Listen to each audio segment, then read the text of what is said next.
الله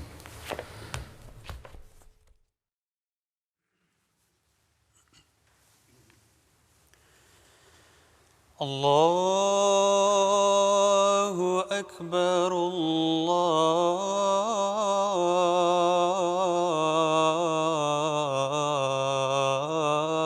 الله أكبر الله أكبر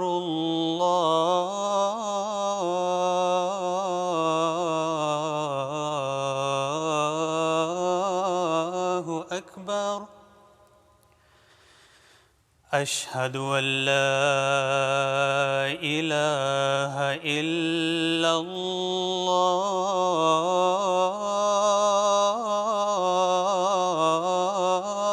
الله أشهد أن لا إله إلا الله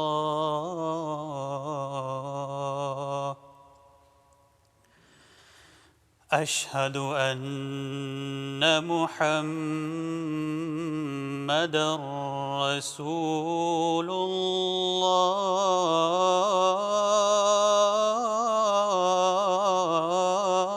الله أشهد أن محمدًا رسول الله حي على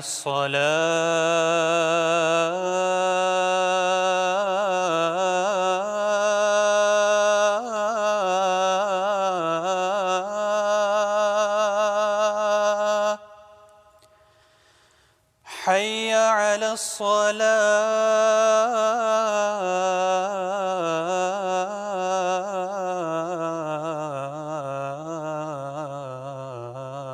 الصلاة حي على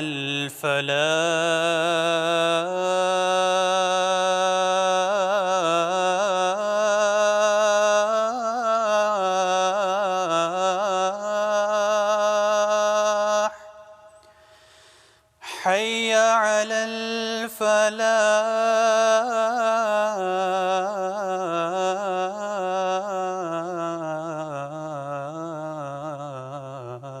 الفلاح الله أكبر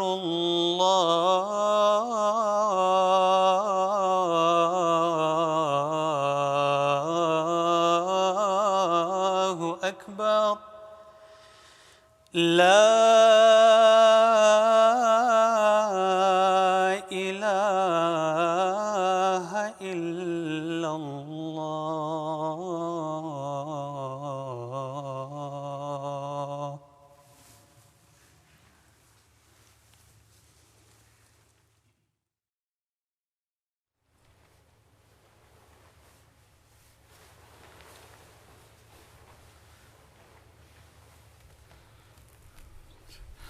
السلام علیکم ورحمۃ اللہ.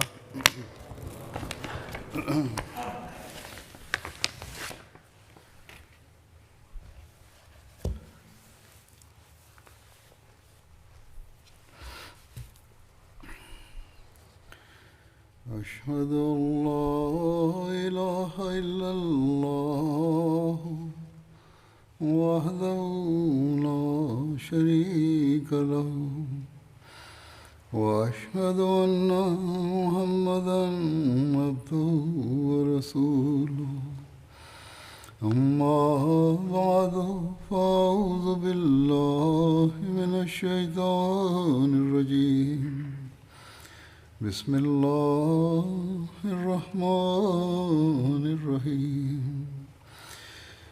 الحمد لله رب العالمين الرحمن الرحيم مالك يوم الدين إياك نعبد وإياك نستعين اهدنا الصراط المستقيم صراط الذين أنعمت عليهم غير المغضوب عليهم ولا الضالين.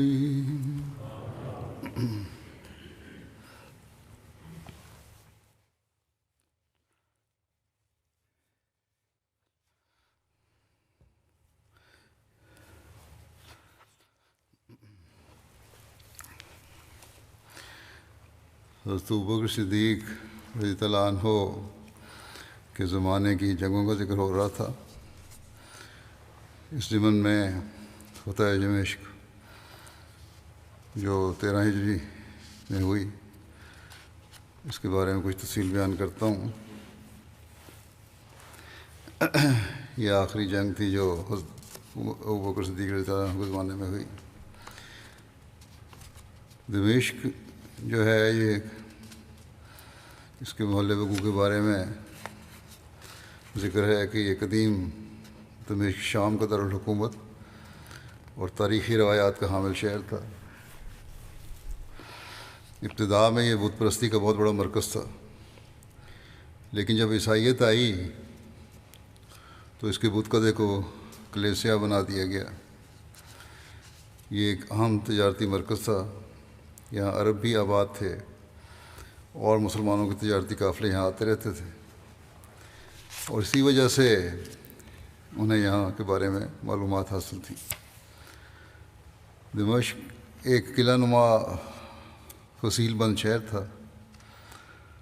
حفاظت اور پائیداری کی وجہ سے اسے امتیازی حیثیت حاصل تھی. اس کی فصیل بڑے بڑے پتھروں سے بنائی گئی تھی.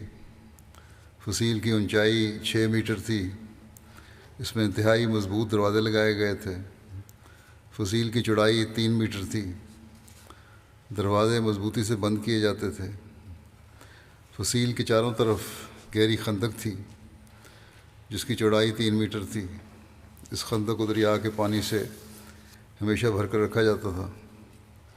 اس طرح دمشق کا کافی مضبوط اور محفوظ حیثیت رکھتا تھا، جس میں داخل ہونا آسان نہ تھا.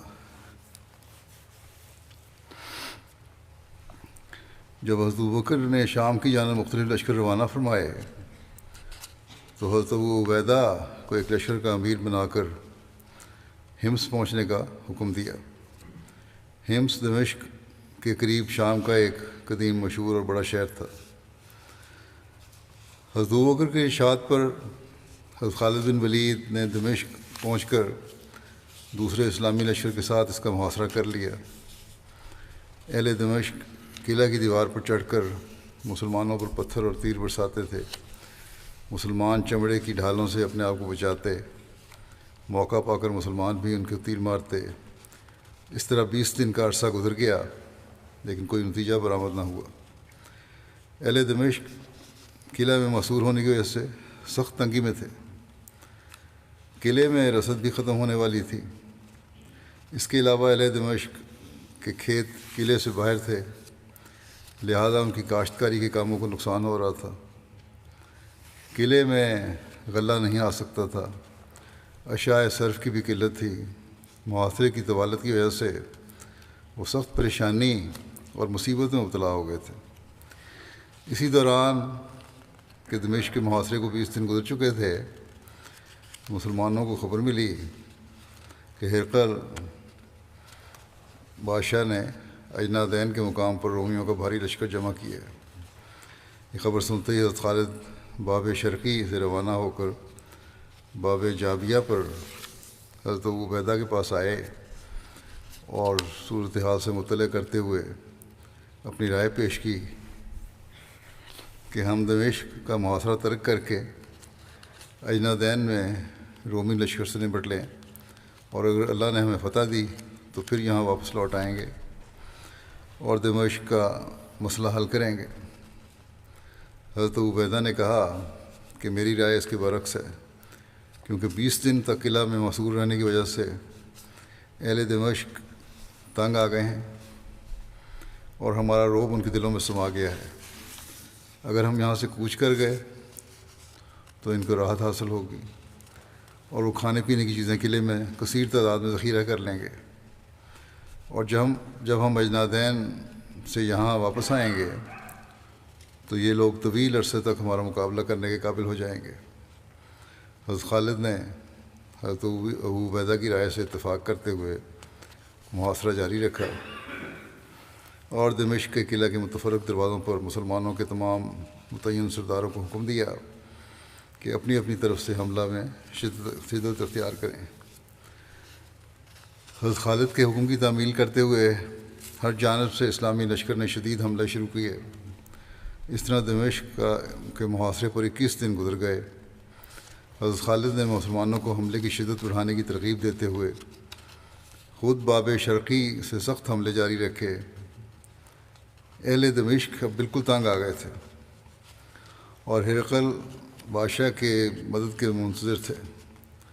حضرت خالد نے پے در پے حملے جاری رکھے۔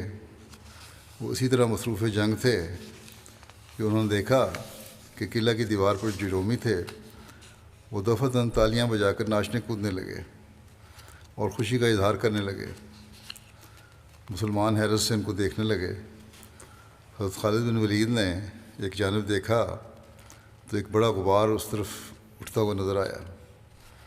اس کی وجہ سے آسمان تاریک نظر آتا تھا، دن کے وقت میں بھی اندھیرا چھایا ہوا دکھائی دیتا تھا۔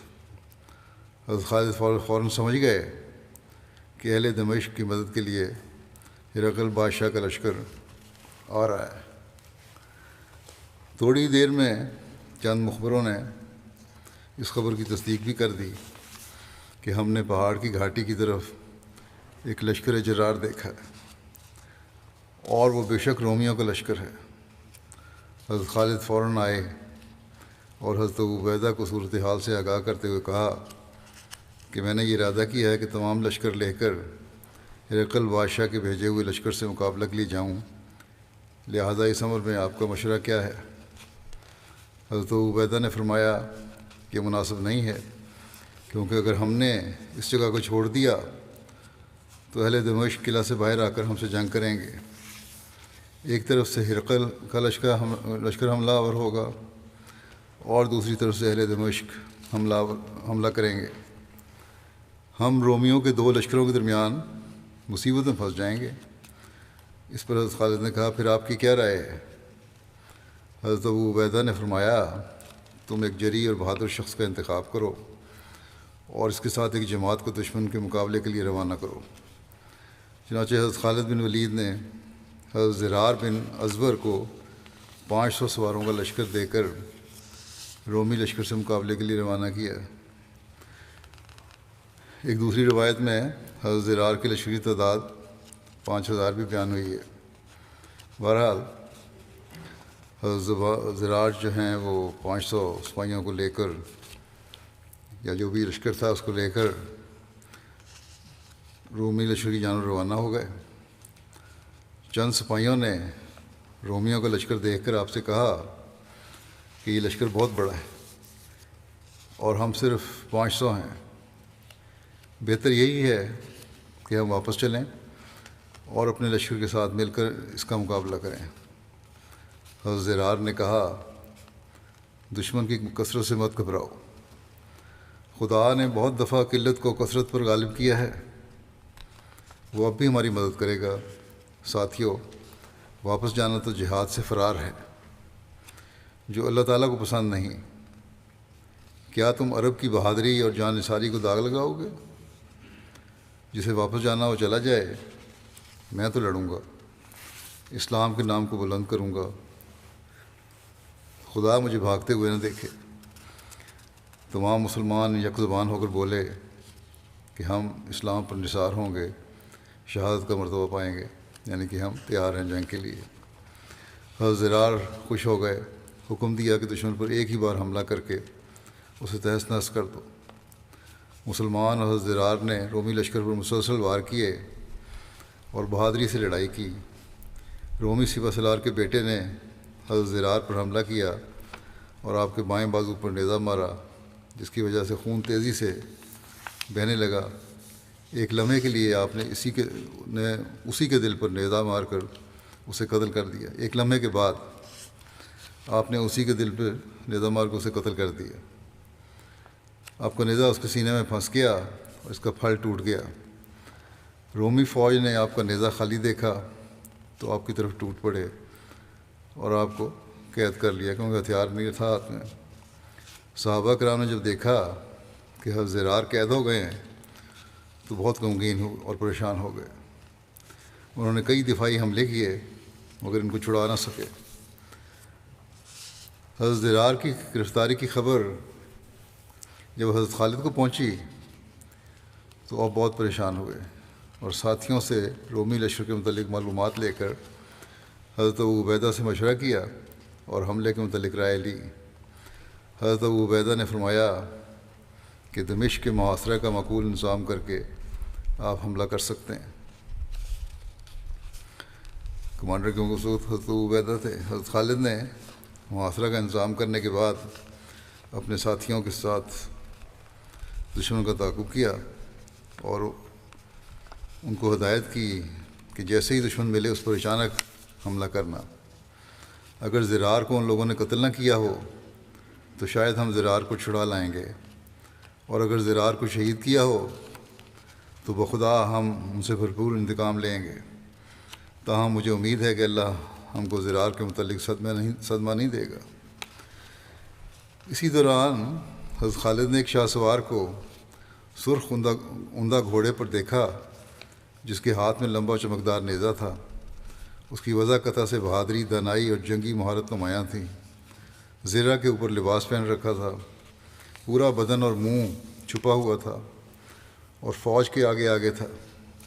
حضرت خالد نے تمنا کی کہ کاش مجھے معلوم ہو جائے کہ یہ شاہ سوار کون ہے، واللہ یہ شخص نہایت دلیر اور بہادر معلوم ہوتا ہے۔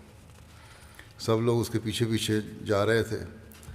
لشکر اسلام جب کفار کے قریب پہنچا تو لوگوں نے اس شاہ سوار کو رومیوں پر ایسے حملہ کرتے دیکھا جس طرح باز چڑیوں پر جھپٹتا ہے۔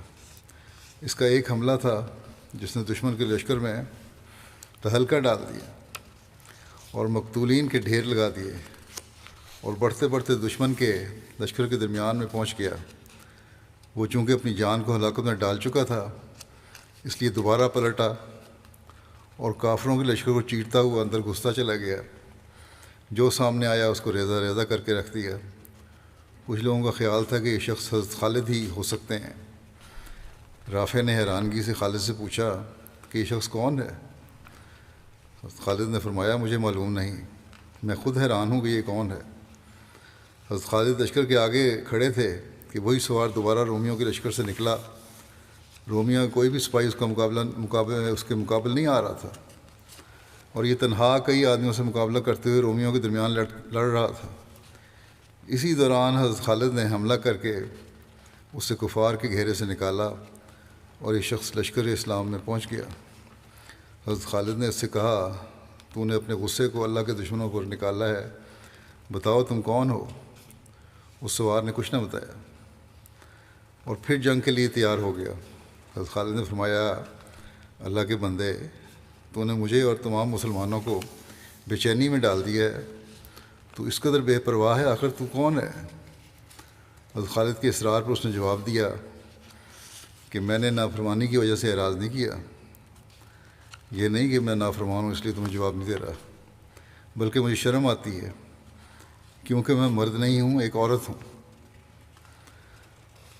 عورتیں بھی اس بہادری کا نمونہ دکھاتی تھیں۔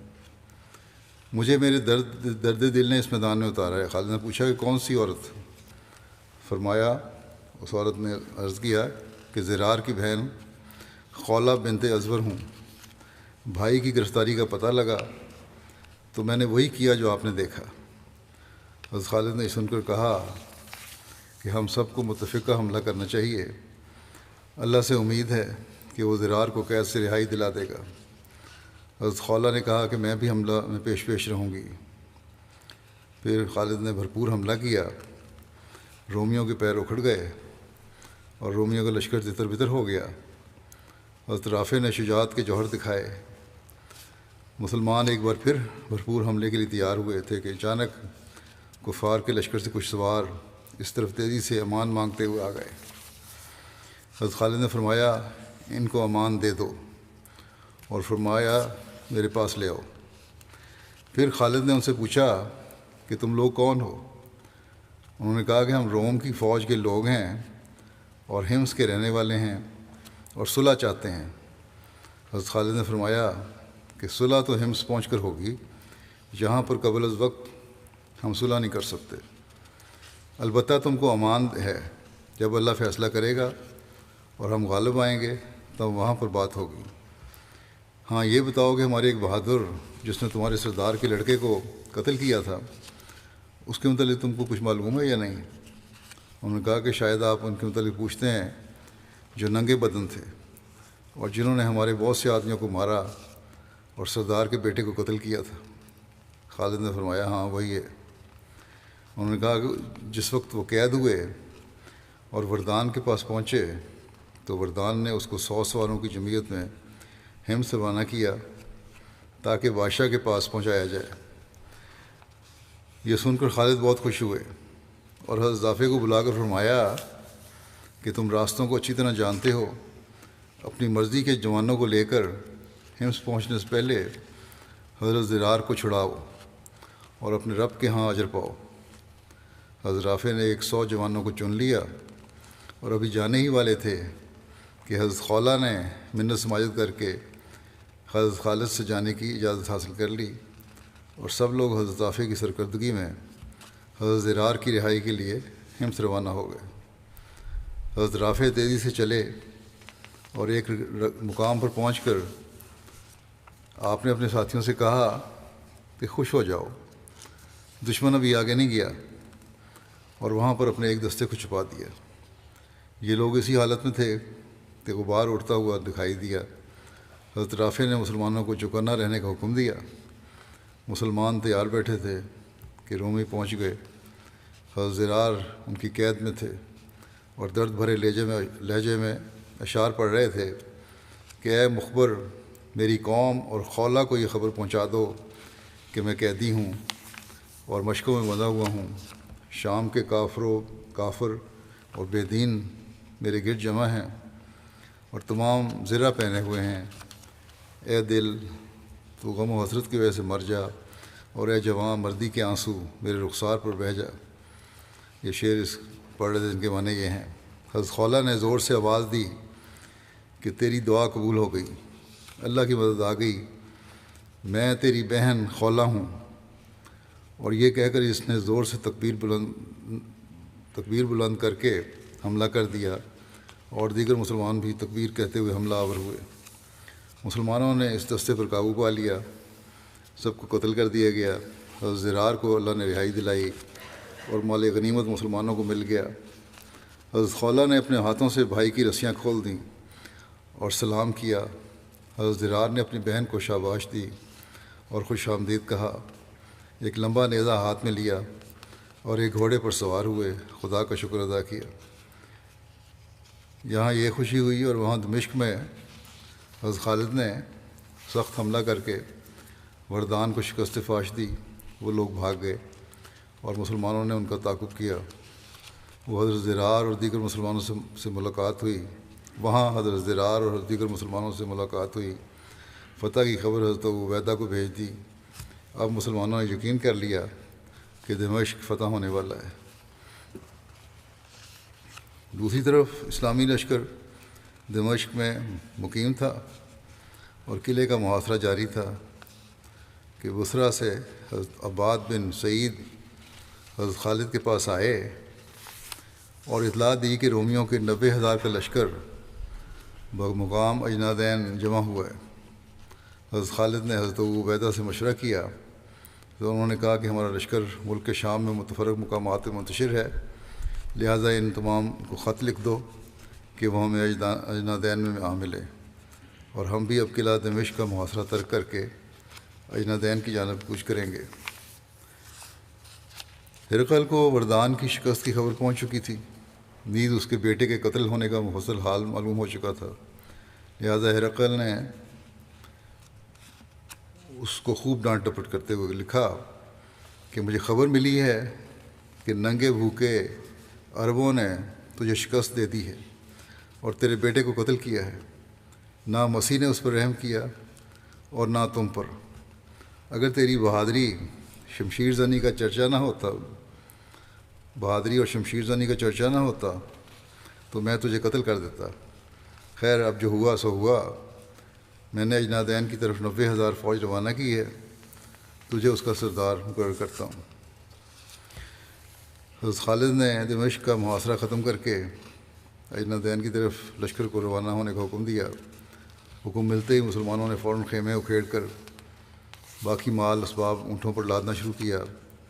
مال غنیمت کے اونٹوں کو اور مال و اسباب کے اونٹوں کو عورتوں اور بچوں کے ساتھ لشکر کے پیچھے کی جانب رکھا اور باقی سواروں کو لشکر کے آگے رکھا۔ حضرت خالد بن ولید نے کہا کہ میری رائے یہ ہے کہ میں عورتوں اور بچوں کے قافلہ کے ساتھ لشکر کے پیچھے رہوں، حضرت عبیدہ کا، اور آپ لشکر کے آگے رہیں۔ حضرت عبیدہ نے فرمایا کہ ممکن ہے کہ وردان اپنا لشکر لے کر اجنادین سے دمشق کی طرف روانہ ہوا ہو اور اس سے آمنا سامنا ہو جائے۔ اگر تم لشکر کے آگے رہو گے تو تم ان کو روک سکو گے اور مقابلہ کر سکو گے، لہذا تم آگے رہو اور میں پیچھے رہتا ہوں۔ حضرت خالد نے کہا آپ کی رائے مناسب ہے، میں آپ کی رائے و تجویز کے خلاف نہیں کروں گا۔ جب اسلامی لشکر دمشق محاصرہ ترک کر کے روانہ ہوا تو لشکر کو کوچ کرتے دیکھ کر اہل دمشق خوشی سے اچھلنے کودنے لگے اور تالیاں بجا کر اپنی خوشی کا اظہار کرنے لگے۔ اسلامی لشکر کو کوچ کے متعلق اہل دمشق نے مختلف آراء ظاہر کیں۔ کسی نے کہا کہ اجنادین میں ہمارے عظیم لشکر کے جمع ہونے کی خبر سن کر مسلمان ملک شام میں اپنے دوسرے لشکر کے پاس جمع ہونے گئے ہیں۔ کسی نے کہا کہ محاصرہ سے تنگ آ کر کسی اور مقام پر لشکر کشی کرنے جا رہے ہیں، اور بعض نے تو یہاں تک کہا کہ ملک حجاز کی طرف بھاگ کر جا رہے ہیں، واپس جا رہے ہیں۔ اہل دمشق ایک شخص کے پاس جمع ہو گئے جس کا نام بولس تھا، یہ جتنے تھے وہ لوگ، اور وہ اس سے قبل کسی بھی جنگ میں صحابہ کے سامنے نہیں آیا تھا۔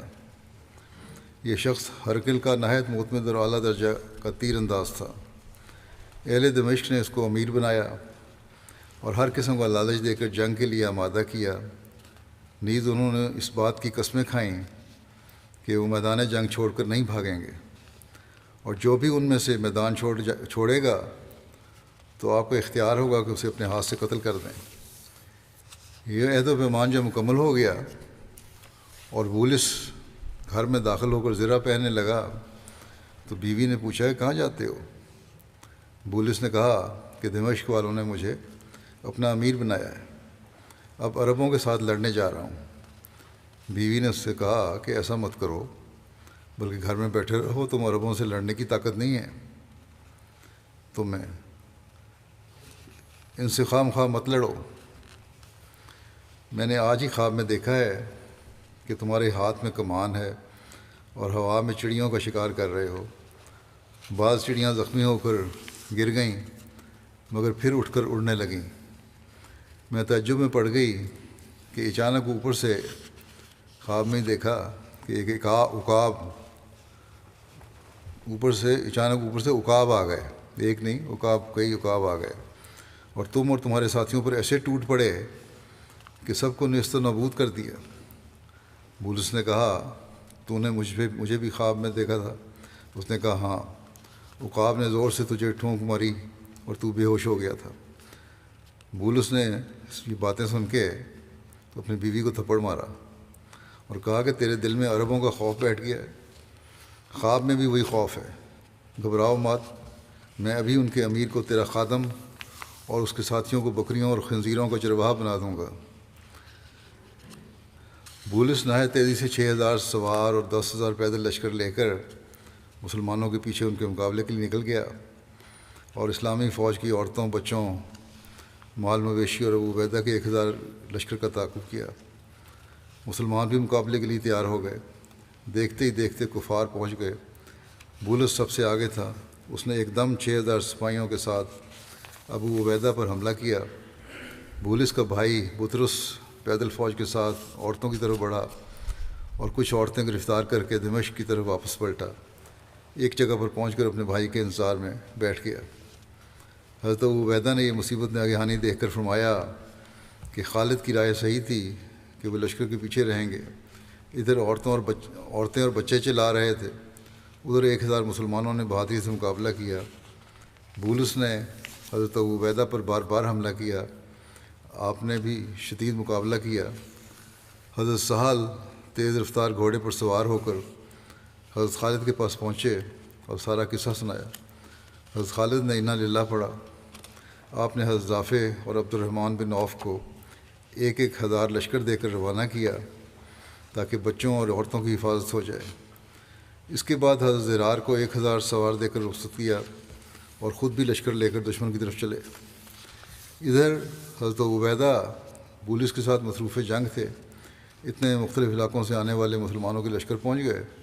انہوں نے ایسا حملہ کیا کہ دمشق سے آ کر حملہ کرنے والے رومیوں کو اپنی ذلت و خواری کا یقین ہو گیا۔ حضرت زرار آگ کے شعلہ کی طرح بولس کی طرف بڑھے۔ اس نے جب آپ کو دیکھا تو کانپ اٹھا اور پہچان لیا۔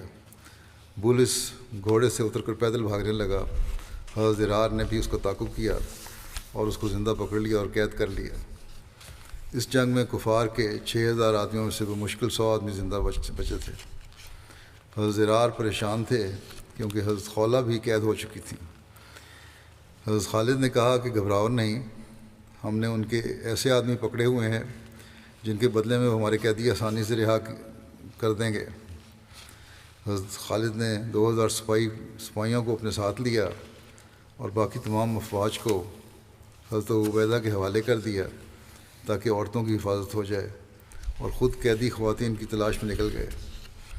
اب جلدی چل کر اس جگہ پہنچے جہاں پر دشمن مسلمان عورتوں کو قید کر کے لے گئے تھے۔ آپ نے دیکھا کہ غبار اڑ رہا ہے۔ آپ کو توجہ ہوا کہ یہاں لڑائی کیوں ہو رہی ہے۔ پتہ کرنے معلوم ہوا کہ بولس کا بھائی بطرس عورتوں کو گرفتار کر کے نہر کے پاس بھائی کے انتظار میں رک گیا تھا، اور اب وہ عورتوں کو آپس میں بانٹنے لگے تھے۔ بطرس نے حضرت خولہ کے بارے میں کہا کہ یہ میری ہے۔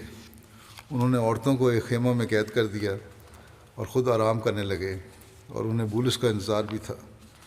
ان عورتوں میں سے اکثر بہادر اور تجربہ کار شاہ سوار عورتیں بھی تھیں۔ وہ ہر قسم کی جنگ جانتی تھیں۔ یہ آپس میں جمع ہوئیں اور حضرت خولہ نے انہیں مخاطب کرتے ہوئے کہا کہ اے قبیلہ حمیر کی بیٹیوں اور اے قبیلہ طبہ کی یادگاروں، کیا تم اس پر راضی ہو کہ رومی کفار تم کو لونڈیاں بنائیں؟ کہاں گئی تمہاری شجاعت، اور کیا ہوئی تمہاری وہ غیرت جس کا ذکر عرب مجلس میں ہوا کرتا تھا؟ افسوس، میں تمہیں غیرت سے علیحدہ اور شجاعت و حمیت سے خالی پا رہی ہوں۔ اس آنے والی مصیبت سے تو تمہاری موت افضل ہے۔ یہ سن کر ایک صحابیہ نے کہا، اے خولہ، تو نے جو کچھ بیان کیا ہے بے شک درست ہے، لیکن یہ بتاؤ کہ ہم قید میں ہیں، ہمارے ہاتھ میں نیزہ تلوار نہیں ہے، ہم کیا کر سکتی ہیں؟ نہ گھوڑا ہے نہ اسلحہ ہے، کیونکہ اچانک ہم کو قید کر لیا گیا ہے۔ حضرت خولہ نے فرمایا کہ ہوش کرو، خیموں کے ستون تو موجود ہیں، ہمیں چاہیے کہ انہیں اٹھا کر ان بدبختوں پر حملہ کریں، آگے مدد اللہ فرمائے گا، یا ہم غالب آ جائیں گے ورنہ شہید تو ہو جائیں گی۔ اس پر ہر خاتون نے خیمہ کی ایک لکڑی اٹھائی۔ حضرت خولہ ایک لکڑی کندھے پر رکھ کر آگے ہوئیں۔ حضرت خولہ نے اپنے ماتحت خواتین سے فرمایا کہ زنجیر کی کڑیوں کی طرح ایک ساتھ ہو جاؤ، متفرق نہ ہونا، ورنہ سب قتل ہو جاؤ گی۔ اس کے بعد حضرت خولہ نے آگے بڑھ کر ایک رومی کافر کو مار کر قتل کیا۔ رومی لوگ ان عورتوں کی جرأت و بہادری دیکھ کر حیران ہو گئے۔ بطرس نے کہا، بدبختو، یہ کیا کر رہی ہیں؟ ایک صحابیہ نے جواب دیا کہ آج ہم نے ارادہ کر لیا ہے کہ ان لکڑیوں سے تمہارے دماغ درست کر دیں اور تمہیں قتل کر کے اپنے اسلاف کی عزتوں کی حفاظت کریں۔ بطرس نے کہا کہ ان کو زندہ پکڑ لو اور خولہ کو زندہ پکڑنے کا خاص خیال رکھو۔ چاروں طرف سے 3000 رومی حلقہ باندھ کر کھڑے تھے، مگر کوئی شخص عورتوں تک نہیں آ سکتا تھا۔ اگر وہ آگے بڑھتا تو یہ عورتیں ان کے گھوڑوں اور پھر ان کو مار دیتی تھیں۔ اس طرح 30 سواروں کو ان عورتوں نے موت کے گھاٹ اتار دیا۔ بطرس یہ دیکھ کر آگ بگولا ہو گیا، گھوڑے سے نیچے اترا، اپنے ساتھیوں کے ساتھ ہو کر تلواروں سے حملہ آور ہوا، مگر یہ عورتیں ایک جگہ اکٹھی ہوئیں اور سب کا مقابلہ کیا اور کوئی قریب نہ آ سکا۔ حضرت خولہ کو مخاطب کرتے ہوئے بطرس نے کہا کہ اے خولہ، اپنی جان پر رحم کرو، میں تمہاری قدر کرتا ہوں، میرے دل میں بھی تیرے لیے بہت کچھ ہے۔ کیا تمہیں یہ پسند نہیں کہ میں بادشاہ جیسا آدمی تیرا مالک بنوں اور میری ساری جائیداد تمہاری جائیداد ہو جائے؟ حضرت خولہ نے فرمایا، اے کافر بدبخت، خدا کی قسم اگر میرا بس چلے تو ابھی تیرا سر لکڑی سے توڑ دوں۔ واللہ مجھے تو یہ بھی پسند نہیں کہ تو میری بکریاں اور اونٹ چرائے، چاہے جائے کہ تو میری برابری کا دعویٰ کرے۔ اس پر بطرس نے لشکر سے کہا کہ ان سب کو قتل کر دو۔ لشکر والے نئے سرے سے تیار ہو رہے تھے اور ابتدائی حملہ کرنے والے تھے کہ مسلمان حضرت خالد کی سرکردگی میں وہاں پہنچ گئے۔ آپ کو تمام حالات و واقعات کا علم ہوا۔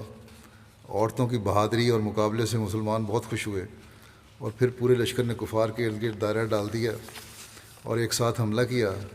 حضرت خولہ نے چلا کر کہا، اللہ کی مدد آ گئی ہے، اللہ نے مہربانی کر دی ہے۔ جب بطرس نے مسلمانوں کو دیکھا تو پریشان ہو گیا اور بھاگنے لگا، مگر بھاگنے سے پہلے اس نے 2 مسلمان شاہ سواروں کو اپنی طرف آتے دیکھا۔ ان میں سے ایک خالد اور دوسرے حضرت زرار تھے۔ زرار نے اس کو ایک نیزہ مارا، وہ گھوڑے سے گرتے گرتے بچا۔ پھر زرار نے دوسرا وار کیا اور وہ ڈھیر ہو گیا۔ مسلمانوں نے بہت سے رومیوں کو قتل کیا، جو بچ گئے وہ دمشق بھاگ گئے۔ جب حضرت خالد واپس لوٹے تو بولس کو بلایا اور اس کو اسلام پیش کیا اور فرمایا، اسلام قبول کرو ورنہ تیرے ساتھ وہی سلوک کیا جائے گا جو تیرے بھائی کے ساتھ کیا گیا۔ بولس نے کہا، میرے بھائی کے ساتھ کیا ہوا ہے؟ خالد نے فرمایا، اس کو قتل کیا ہے۔ بولس نے اپنے بھائی کا انجام دیکھ کر کہا کہ اب زندگی کا کوئی مزہ نہیں ہے، مجھے بھی بھائی کے ساتھ ملا دو۔ چنانچہ اسے بھی قتل کر دیا گیا۔ بہرحال جو اسلامی لشکر پھر اجنادین کے مقام پر جمع ہو گئے، یہ تفصیل پہلے بیان ہو چکی ہے۔ دمشق کا یہ دوسرا محاصرہ ہوا، پہلے تو چھوڑا تھے نا۔ اب اس جنگ کے بعد دوبارہ دمشق کا محاصرے کے بارے میں لکھا ہے کہ اجنادین کی فتح کے بعد حضرت خالد نے اسلامی لشکر کو دمشق کی جانب دوبارہ کوچ کرنے کا حکم دیا۔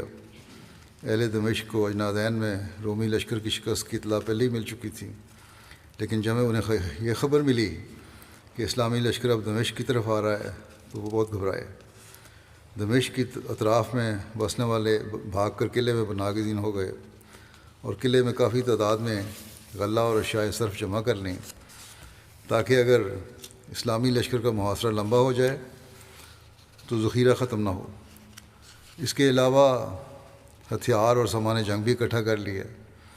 قلعے کی دیواروں پر منجنیق، پتھر، ڈھال، تیر، کمان وغیرہ سامان پہنچا دیا تاکہ قلعے کی دیوار سے محاصرہ کرنے والوں پر حملہ کیا جائے۔ اسلامی لشکر نے دمشق کے قریب پڑاؤ کیا، پھر اسلامی لشکر نے آگے بڑھ کر قلعے کا محاصرہ کر لیا۔ حضرت خالد نے دمشق کے تمام دروازوں پر سرداروں کو ان کے لشکر سمیت متعین کر دیا۔ اس وقت دمشق کا حاکم توما تھا۔ دمشق کے رؤساء، امراء اور دانشمند لوگوں نے توما کو مشورہ دیا کہ ہمارے پاس اسلامی لشکر سے مقابلے کی طاقت نہیں، اس لیے یا تو ہرقل سے مدد طلب کرو یا پھر مسلمانوں سے مصالحت کر لو، جو وہ طلب کریں انہیں دے کر اپنی جان بچاؤ۔ اس پر توما نے تکبر اور غرور سے کہا کہ میں عربوں کی کوئی حیثیت نہیں سمجھتا، میں ہرقل اعظم کا داماد اور جنگ کا ماہر ہوں، میرے ہوتے ہوئے مسلمانوں کو شہر میں پاؤں رکھنے کی ضرورت نہ ہوگی۔ رؤساء کے سمجھانے پر توما نے یہ کہہ کر انہیں تسلی دی کہ عنقریب ہرقل کی طرف سے ایک بڑا لشکر ہماری مدد کے لیے آ رہا ہے۔ توما نے ہر طرف سے مسلمانوں پر شدت سے حملے کا حکم دیا۔ ان حملوں کے دوران کئی مسلمان زخمی اور شہید ہوئے۔ حضرت ابان بن سعید کو بھی ایک زہر آلود تیر لگا۔ تیر نکالنے کے بعد انہوں نے زخم پر امامہ باندھ لیا، لیکن تھوڑی ہی دیر میں زہر ان کے جسم میں سرایت کر گیا اور وہ غش کھا کر گر گئے اور وہی کچھ دیر بعد جام شہادت نوش کر گئے۔ حضرت ابان کا نکاح اجنادین کی جنگ کے دوران حضرت ابان سے ہوا تھا، اور ان کے ہاتھ کی مہندی کا رنگ اور سر میں عطر کی خوشبو باقی تھی، یعنی بالکل تازہ شادی تھی۔ حضرت ابان کا شمار عرب کی ان بہادر خواتین میں ہوتا تھا جو جہاد کرنے میں پیش رہتی تھیں۔ جب ان کو اپنے خامد کی شہادت کی اطلاع ملی تو وہ بھاگتی ہوئی اور ٹھوکریں کھاتی ہوئی آئیں اور اپنے خاوند کی لاش کے پاس صبر و استقلال کا ایک پیکر بن کر کھڑی ہو گئیں، اپنی زبان سے ناشکری کا ایک کلمہ بھی نہ نکالا اور اپنے خاوند کی جدائی میں چند اشعار کہے۔ حضرت خالد بن ولید نے ان کی نماز جنازہ پڑھائی۔ تدفین کے بعد حضرت ابان اپنے خیمے کی طرف ایک عزم محکم اور پختہ ارادے کے ساتھ گئیں، اپنے ہتھیار تھامے اور اپنے چہرے پر کپڑا باندھا اور باب توما پر پہنچ گئیں جہاں ان کے خامن شہید ہوئے تھے۔ باب توما پر اس وقت سخت لڑائی جاری تھی۔ حضرت ابان ان مسلمانوں میں شامل ہو کر سخت لڑائی لڑتی رہیں اور اپنے تیروں سے کئی رومیوں کو زخمی اور موت کے گھاٹ اتار دیا، اور بالآخر لڑائی کے دوران موقع پا کر توما کے محافظ کا نشانہ لیا جس کے ہاتھ میں صلیب اعظم تھی۔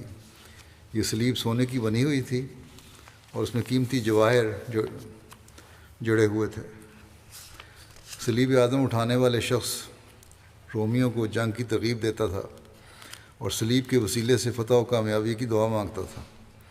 حضرت ابان کا تیر جیسے ہی اس کو شخص کو لگا، اس کے ہاتھ سے صلیب گر گئی اور مسلمانوں کے ہاتھ لگ گئی۔ توما نے جب دیکھا کہ صلیب مسلمانوں کے قبضے میں چلی گئی ہے تو اپنے ساتھیوں کے ساتھ اس کو واپس لینے کے لیے نیچے اتر آیا اور دروازہ کھول کر مسلمانوں سے مقابلہ شروع کر دیا۔ اس دوران قلعے کے اوپر سے رومیوں نے بھی سخت حملے کرنے شروع کر دیے۔ اس دوران حضرت ابان نے موقع دیکھ کر توما کی آنکھ کا نشانہ لے کر تیر چلایا اور اس کی آنکھ ہمیشہ کے لیے اندھی کر دی۔ اس پر توما کو اپنے ساتھیوں سمیت پیچھے ہٹنا پڑا اور انہوں نے قلعے میں داخل ہو کر دروازے بند کر لیے۔ توما کی حالت دیکھ کر اہل دمشق نے کہا کہ اس لیے ہم نے کہا تھا کہ ان عربوں سے مقابلہ کرنا ہمارے بس کی بات نہیں، اس لیے عربوں سے مسالیت کی کوئی صورت اختیار کرنی چاہیے۔ اس پر توما مزید غضبناک ہو گیا اور اپنے ساتھیوں سے کہا کہ اپنی آنکھ کے بدلے میں ان کی 1000 آنکھیں پھوڑ ڈالوں گا۔ اہل دمشق کو حمص سے 20,000 فوج کی مدد آنے کی توقع تھی، مگر اسلامی فوج نے یہ تدبیر کی کہ فوج کے ایک دستے کو دمشق کے راستے پر مقرر کر دیا۔ اس طرح حمص سے آنے والی فوج کو وہیں روک لیا گیا۔ مسلمانوں نے دمشق کا سخت محاصرہ کر رکھا۔ اس میں حملوں، تیر اندازی اور منجنیقوں سے دشمن کو خوب پریشان کرتے رہے۔ اہل دمشق کو جب یقین ہو گیا کہ ان کو امداد نہیں پہنچ سکتی تو ان میں کمزوری اور بزدلی پیدا ہو گئی اور انہوں نے مزید جدوجہد ترک کر دی اور مسلمانوں کے دلوں میں ان کو زیر کرنے کا جذبہ بڑھ گیا۔ اہل دمشق کا خیال تھا کہ سردیوں کی شدت میں مسلمان طویل محاصرہ کی تکلیفوں کو برداشت نہیں کر سکیں گے، لیکن مسلمانوں نے حالات کا نہایت بہادری سے مقابلہ کیا۔ دمشق کے اطراف کے خالی مکانات کو مسلمانوں نے راحت و آرام کے لیے استعمال کیا۔ ہفتہ واری انضام کے مطابق باری باری جو فوج محاصر ہوتی وہ آ کر آرام کرتی، اور جب وہ چلی جاتی تو دوسری فوج آ کر آرام کرتی، اور دروازوں پر متعین ان فوجی دستوں کے پیچھے ان کی حمایت و نگرانی کے لیے دوسری فوج مقرر ہوتی۔ اس طرح طویل سے طویل محاصرے پر بھی قابو پانا آسان ہو گیا۔ لیکن مسلمانوں نے اسی پر بس نہیں کیا، بلکہ دشمن کی منظم رکاوٹوں کو توڑنے کے لیے ان کی میدانی تحقیقات اور جنگی چالیں اپنا کام کرتی رہیں، اور رکاوٹوں کے اس منظم اور طویل سلسلے میں حضرت خالد بن ولید ایک ایسے مناسب مقام کے انتخاب میں کامیاب ہو گئے جہاں سے دمشق میں داخل ہونا ممکن تھا۔ یہ دمشق کا سب سے بہتر خطہ تھا۔ اس مقام پر خندق کا پانی کافی گہرا تھا اور وہاں سے داخل ہونا کافی دشوار طلب کام تھا۔ حضرت خالد بن ولید نے دمشق میں داخل ہونے کی تدبیر یہ نکالی کہ چند رسیوں کو اکٹھا کیا تاکہ فصیل پر چڑھنے اور دمشق میں اترنے کے لیے ان میں پھندا لگا کر سیڑھیوں کا کام لیا جا سکے۔ حضرت خالد بن ولید کو کسی ذریعے سے یہ خبر مل گئی تھی کہ دمشق کے بطریق رومی فوج کے 10,000 لشکری کا قائد جو تھا اس کے ہاں بچے کی ولادت ہوئی ہے، ایک کمانڈر کے ہاں بچی کی ولادت ہوئی ہے، اور سارے لوگ جن میں اس کے محافظ سپاہی بھی تھے دعوت میں مشغول ہیں۔ چنانچہ وہ سب خوب کھا پی کر مست ہو کر سو گئے اور اپنی اپنی ذمہ داریوں سے غافل ہو گئے۔ اسی دوران حضرت خالد بن ولید اپنے چند ساتھیوں کے ساتھ مشکیزوں کے سہارے خندق عبور کر کے فصیل تک پہنچ گئے اور رسیوں کے پھندے لگا کر انہیں بطور سیڑھی کے فصیل پر مضبوطی سے پھنسا دیا اور متعدد رسیاں فصیل سے لٹکا دیں۔ اس پر رسیوں کے سہارے کافی زیادہ تعداد میں مسلمان فصیل پر چڑھ گئے اور اندر اتر گئے اور دروازوں تک پہنچ گئے۔ دروازوں کی کنڈیوں کو تلوار سے کاٹ کر الگ کر دیا۔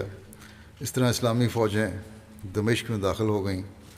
حضرت خالد کی فوج مشرقی دروازے پر قابض ہو گئی تو رومیوں نے گھبراہٹ میں حضرت ابو عبیدہ سے مغربی دروازے پر صلح کی درخواست کی، حالانکہ پہلے وہ مسلمانوں کی طرف سے صلح کی درخواست کو مسترد کر چکے تھے اور جنگ پر مضد تھے۔ حضرت ابو عبیدہ نے خوش دلی سے صلح کو منظور کر لیا۔ اس پر رومیوں نے قلعے کے دروازے کھول دیے اور مسلمانوں سے کہا کہ جلد آؤ اور ہمیں اس دروازے کے حملہ آوروں یعنی حضرت خالد سے بچاؤ۔ نتیجہ یہ ہوا کہ تمام دروازوں سے مسلمان صلح کے ساتھ شہر میں داخل ہوئے اور حضرت خالد اپنے دروازے سے لڑائی کرتے ہوئے شہر میں داخل ہوئے۔ حضرت خالد اور باقی چاروں اسلامی امراء شہر کے وسط میں ایک دوسرے سے ملے۔ حضرت خالد بن ولید نے اگرچہ دمشق کا کچھ حصہ لڑ کر فتح کیا تھا، لیکن چونکہ حضرت ابو عبیدہ نے صلح منظور کر لی تھی، اس لیے مفتوحہ علاقے میں بھی صلح کی شرائط تسلیم کی گئیں۔ یہاں یہ واضح ہو کہ دمشق کی فتح کو بعض لوگ مورخین حضرت عمر کے عہد خلافت میں بیان کرتے ہیں، لیکن دمشق کا یہ معرکہ حضرت ابوبکر صدیق رضی اللہ عنہ کے عہد خلافت میں شروع ہو چکا تھا۔ البتہ اس کی فتح کی خبر جب بھیجی گئی مدینہ تو اس وقت حضرت ابوبکر کی وفات ہو چکی تھی۔ تو یہ ابوبکر کے زمانے کی یہ آخری جنگ تھی۔ آئندہ انشاءاللہ حضرت ابوبکر صدیق کی زندگی کے جو باقی پہلو ہیں وہ بیان ہوں گے۔ اس وقت میں چند مرحومین کا بھی ذکر کرنا چاہتا ہوں۔ پہلا ہے مکرم عمر ابو ارقوب صاحب، جو فلسطین کے صدر جماعت تھے، جنوبی فلسطین کے۔ یہ 15 اگست کو 70 سال کی عمر میں ان کی وفات ہو گئی۔ انا للہ و انا الیہ راجعون۔ عمر ابو ارقوب صاحب نے 2010 میں MTL عربیہ کے ذریعے جماعت سے متعارف ہوئے۔ اس بارے میں انہوں نے کہا کہ جب میں نے سب سے پہلے MTA دیکھا تو محسوس کیا کہ بے شک یہ لوگ نیک اور صالح ہیں۔ میں ایک طرف عالم اسلام کو قتل و غارت، ڈاکہ، چوری اور باہمی منافرت کی حالت میں دیکھتا ہوں، اور دوسری طرف جماعت احمدیہ صلہ رحمی کی تعلیم دیتی ہے اور تہجد پڑھنے اور قرآن مجید کی تلاوت کرنے کی تلقین کرتی ہے، جس سے میں کافی متاثر ہوا اور میں نے کہا کہ یہی سچی جماعت ہے جس کی پیروی ہم پر واجب ہے۔ پھر کہتے ہیں استخارے کے بعد مجھے یقین ہو گیا۔ پھر انہوں نے خواب بھی ایک دیکھی تھی کہ یہی سچی جماعت ہے، اور کہتے ہیں میں اپنی وفات تک انہوں نے یہ عہد کیا کہ میں وفات تک اس جماعت سے منسلک رہوں گا۔ ہر مشکل وقت میں مرحوم بہت ثابت قدم رہتے تھے۔ مرحوم کہا کرتے تھے کہ جب تک میں زندہ ہوں تو اپنے عہد پر ثابت قدم رہوں گا۔ ان کی بیعت کے بعد ان کی اہلیہ محترمہ نے رویا میں دیکھا کہ چند احمدی لوگ ہیں، مکرم عمر صاحب کو اپنے گھر میں ایک کمرے میں لے گئے۔ انہوں نے ان کو نہلایا اور ان کے سینے کو کھول کر صاف کیا اور مجھے کہا کہ دیکھو ہم ان کو بہترین حالت میں واپس لے آئے ہیں۔ خلافت سے بے انتہا محبت کرنے والے تھے اور بڑی دعائیں کیا کرتے تھے۔ مرحوم جماعت سے اخلاص کا تعلق رکھنے والے تھے۔ اپنے گھر کے ایک حصے کو جو نچلی منزل تھی جماعت کے لیے وقف کیا ہوا تھا۔ جماعت احمدیہ جنوبی فلسطین مرحوم کے مکان میں نماز جمعہ، عیدین اور اجلاسات کے لیے جمع ہوتی، اور ان کے بیٹے نے کہا کہ مرحوم کی وصیت ہے کہ یہ حصہ جماعت کے لیے وقف رہے گا۔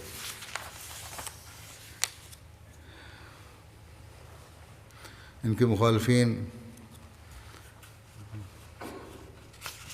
ان کو بیماری کے دنوں میں کہتے تھے جماعت احمدیہ سے توبہ کرو، بیماری ہٹ جائے گی، لیکن مرحوم اس کے باوجود ان سے تبلیغی مباحثہ کیا کرتے تھے، اور ایک شخص جو بہت زیادہ بڑھ بڑھ کے تھا بولنے والے مخالفت میں، اس سے مباحثہ کیا اور اس کے ایسے لاجواب کر دیا کہ اس کو کوئی جواب نہیں سوچا۔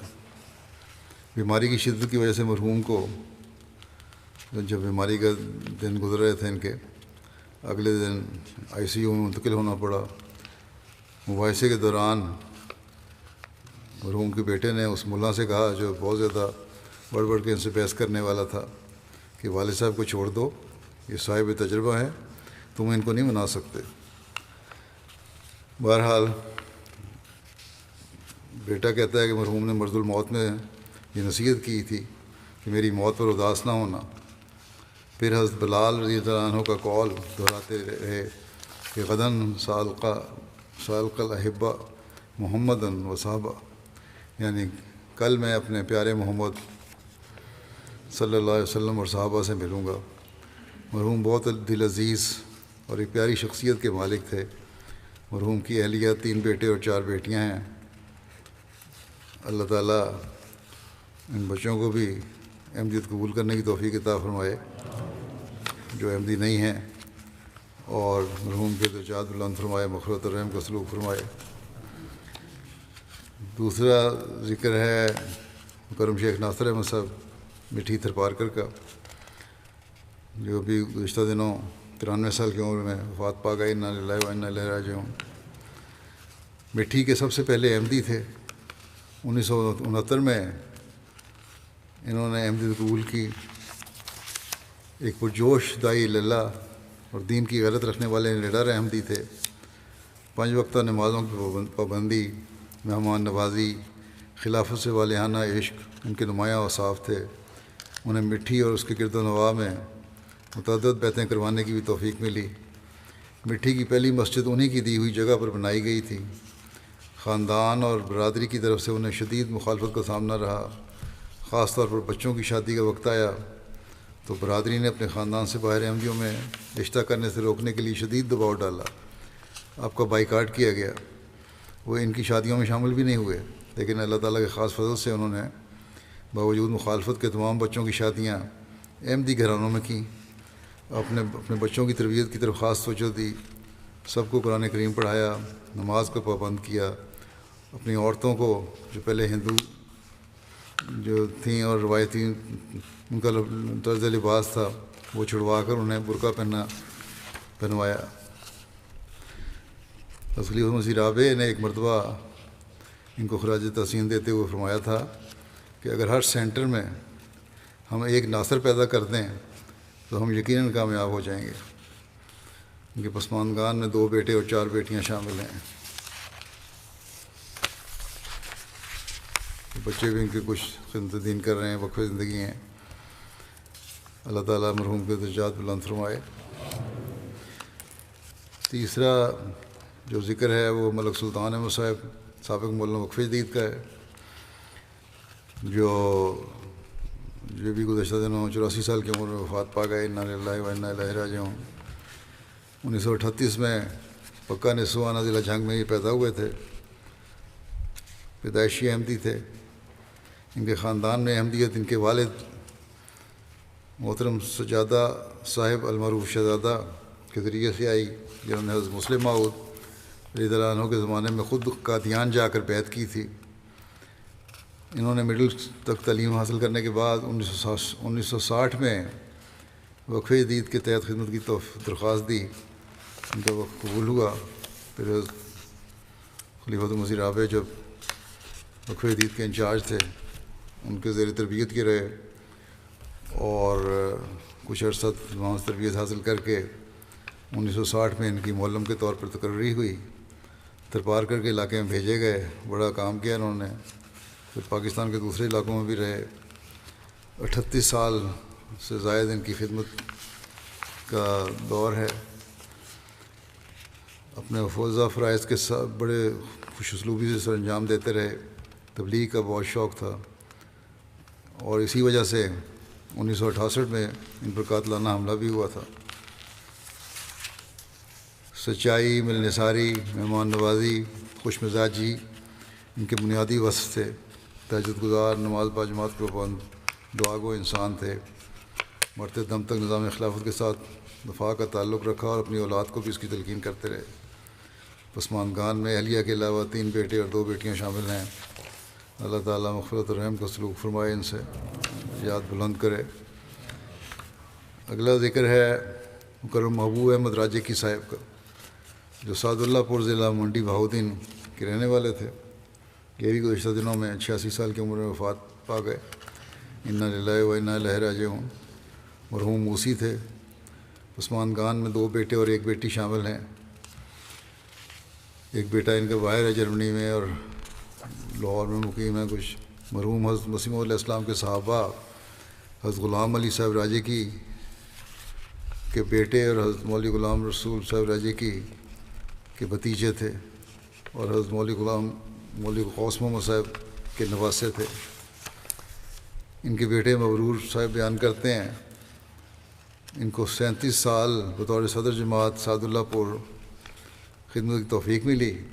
بہت دعا گو، حضور صلی اللہ علیہ وسلم اور حضرت مسیح موعود علیہ السلام کے سچے فدائی، خلافت سے بے حد محبت رکھنے والے نڈار اور بہادر خادم سلسلہ تھے۔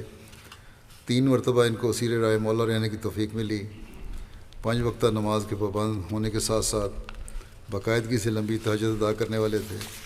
بے شمار موقع پر خدا تعالیٰ نے ان کو دعاؤں کو قبولیت کی فوری شرف بخشا۔ صاحب رویا کشوف بھی تھے۔ اسیری کے دوران بھی ان کو کئی دفعہ خوابیں آتی رہیں کہ فلاں دن رہائی ہوگی یا فلاں وقت یہ واقعہ ہوگا، اور اسی طرح ہوتا بھی رہا۔ دن میں اکثر درود شریف اور دعاؤں میں مصروف رہتے، بلکہ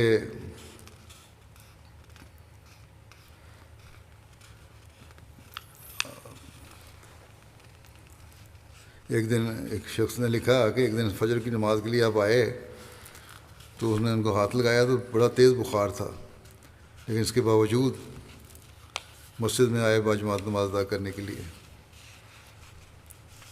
اور MTA سے تعلق اور خلافت سے محبت کا یہ حال تھا کہ اونچا سننے لگے تھے، سمجھ نہیں بھی آتی تھی، تب بھی خطبے کے دوران ٹی وی کے سامنے بیٹھ کر ضرور سننے کی کوشش کرتے تھے۔ ان کی وفات کے بعد ارد گرد کے گاؤں کے غیر احمدی بہت زیادہ آئے، بلکہ پہلے بھی آتے رہتے تھے، اور بڑا اعتقاد تھا، ان سے دعائیں کرایا کرتے تھے۔ وفات کے بعد تو آئے ہی افسوس کرنے، اور دعائیں کراتے تھے اور کہا کرتے تھے اگر یہ احمدی نہ ہوتے تو سینکڑوں ہزاروں کی تعداد میں ان کے مریض ہوتے۔ اللہ تعالیٰ اور ان کی دعاؤں کی قبولیت کی کئی غیر احمدیوں نے بھی واقعات بیان کیے ہیں اور مثالیں دی ہیں۔ اللہ تعالیٰ ان سے مغفرت و رحم کا سلوک فرمائے، درجات بلند کرے، ان کی اولاد کو بھی ان کی نیکیوں کو جاری رکھنے کی توفیق عطا فرمائے۔